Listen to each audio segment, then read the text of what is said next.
আসলে আমরা জানি না তোমার বিয়ে হয়ে গেছে, তোমার স্বামী কোত্থেকে আসলো। প্রথমেই লিখছে ববির স্বামী কথিত স্বামী, এবং ওইগুলো দেখে কিছু টিভি চ্যানেলেও হয়তো বা ওরকম আসছে। তো এটা খুবই অবাক করার মতো একটা বিষয়। এখন আমি আমার এত রিলেটিভসরা বাইরে থেকে সবাই কল দিচ্ছে যে কি ঘটনা আসলে, আমরা জানি না তোমার বিয়ে হয়ে গেছে, তোমার স্বামী কোত্থেকে আসলো। সো আমার বোনরাও তো দেশের বাইরে থাকে, আম্মা হজ থেকে এসে একবার তো আমার বাসায় চুরি হলো, আবার এখন এই নিউজটা। আমি আসলে ওই চুরিটা নিয়ে খুব ব্যস্ত সময় পার করছিলাম, আমার আম্মার খুব শরীর খারাপ।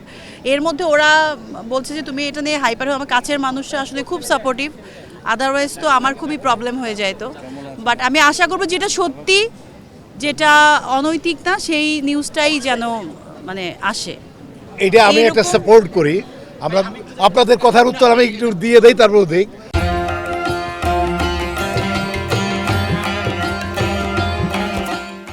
সেটা এইগুলো আর আসবে না। আমরা গত রাতে সিদ্ধান্ত নিয়েছি, তার বিয়ে ঠিক করে ফেলছি, বিয়ে দিয়ে। সত্যি কথা বলতে আমি কেন এতদিন আমার চারপাশে তো ঘুরে নাই। সো কেউ যদি হাইলাইট হতে চায় বা আমার সাথে অ্যাসোসিয়েট অনেকে আছে, এখন আমি তো তার ভেতরকার খবর জানি না। কেউ যদি বাইরে অন্য কিছু বলে থাকে যে আমার সাথে, যেমন আমি কারোর সাথে একটু কথা বললাম বা একটা ছবি তুললাম, বললো যে আমার তো ববি অনেক ক্লোজ বা তাই অনেক ক্লোজ, আমরা একদম 10 বছরের ক্লোজ সম্পর্ক, এই সেই এগুলো। তো সেটা তো আর সত্যতা তো সেখানে পাওয়া যাবে না। সেটার যদি কোনো তথ্য প্রমাণ থাকে, সেটা একটা ডিফারেন্ট ইস্যু, এবং সেটা নাই। অবশ্যই।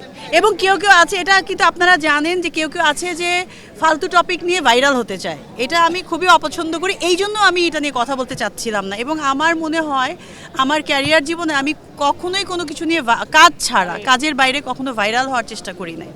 না, পুলিশ অফিসার বলেনি। আগে নিউজটা আসছে, তারপর ওই নিউজের ভিত্তিতে ওইখানে কি হয়েছে আমি জানি না, বাট তারপর পুলিশ গেছে, তো নিউজটা দেখে গেছে। সো পুলিশ আমার সাথে যাদেরই কথা হয়েছে তারা বলেছে আপা আমরা আসলে ভুল ভেবে ওইখানে ওই কথাগুলো ওইভাবে বলেছি। এই কথা নাকি আমি জানি না, বাট আমাকে যারা বলেছে ডিবি অফিসে বলেছে যে ববির হাজবেন্ড এবং এইটার সাথে ববি জড়িত, কারণ নিউজটা এক্স্যাক্টলি জড়িত আছে কিনা এটা তো এত সময়ের বিষয় না। অবশ্যই দেখবে, আমি জড়িত আছি কিনা অবশ্যই দেখবে। বাট আমার পক্ষ আমি ক্লিয়ার করলাম, স্টেটমেন্ট দিয়েছি, ওদের সঙ্গে আমার কথাও হয়েছে, এবং সবার আমার মনে হয়েছে সবাই আমাকে বলছে যে তুমি কথাটা ক্লিয়ার করো, যেহেতু সবাই জানতে চাচ্ছে, আমার তরফ থেকে আমি ক্লিয়ার করে দিলাম। এটা সম্পূর্ণ মিথ্যা কথা। হ্যাঁ, তো আমার প্রিমিয়ার শোতে অনেকেই ছিল। আরো মুভি কাজ করবে, আরো মুভির কাজ করতেছে। তো এখন সে সবচেয়ে বড় সিনেমার প্রোডিউসার, আংশিক প্রোডিউসার, সে যদি আসে তাহলে তো আমার কিছু বলার নেই, তাই না? বউ সিনেমা না, তসনসে ছিল না, না, এটা রং কথা। টাকা পয়সা প্রিমিয়ার দিন অনেকেই আসতে পারে, উনিও গেছে, তো সেও গেছে, তো তারই তো প্রডিউসার, বউ সিনেমার প্রডিউসার তো উনি, আংশিক প্রডিউসার তো উনি।